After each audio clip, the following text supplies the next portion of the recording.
foundation leadership my freshman year. I think I heard about it first before I even transferred here, because I was looking at it because I was a transfer student, so how would that look? I remember that I heard about it back when I was a freshman, but I've also always been really involved. I was plugged into a church already. I think because of that, because I wasn't worried about it, I didn't think about it, and then I didn't actually get around to starting my projects until I was a junior. I first heard about it freshman year, but it was after people had already signed up. Well, I actually transferred from a different college before I came here to North Central. And I guess I first heard of it, not really from other professors, but kind of just through other students, like telling me, oh, did you fulfill this? Are you like doing something for the ministry credit? I worked at my church, but then I also did off-campus ministries related to my major. I help out with a youth ministry every year. It's nice. Right now I'm volunteering at River Valley Church Cyrus campus, and I'm working with youth and also interning there. Yeah, I was a music major, and I fulfilled my requirement by just volunteering in a church. I did nursery in a church for the first two, and for the current one I'm doing for discipleship leader, and then next year I'll probably do tutoring.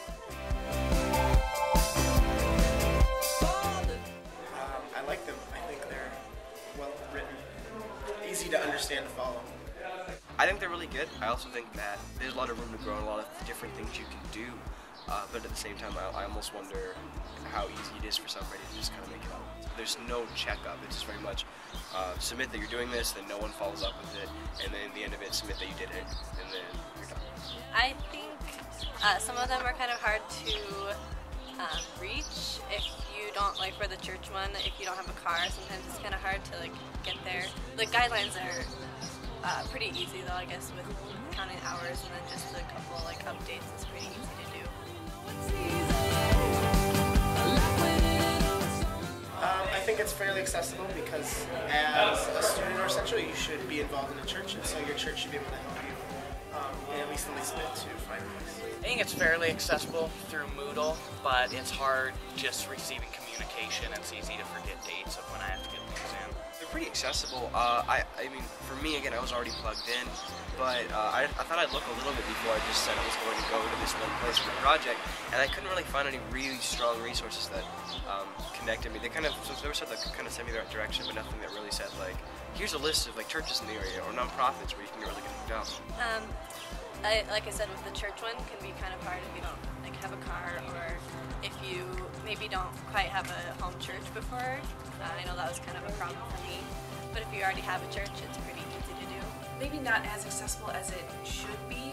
Like I could say that I was kind of confused, coming into it, because I wasn't really told a lot from my professors, from my advisors, about what's required and what it actually is. Like I wasn't told enough.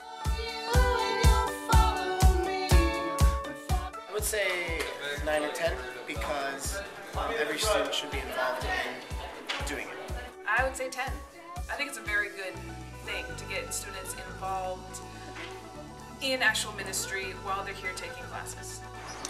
Say 6. I'd say 8.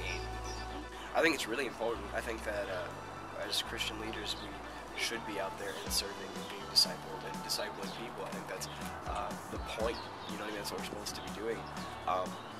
I think that the school does need to be keeping track of it. It needs to exist. I just think that there's more they could do to really hold students accountable. So is that a 10 for you?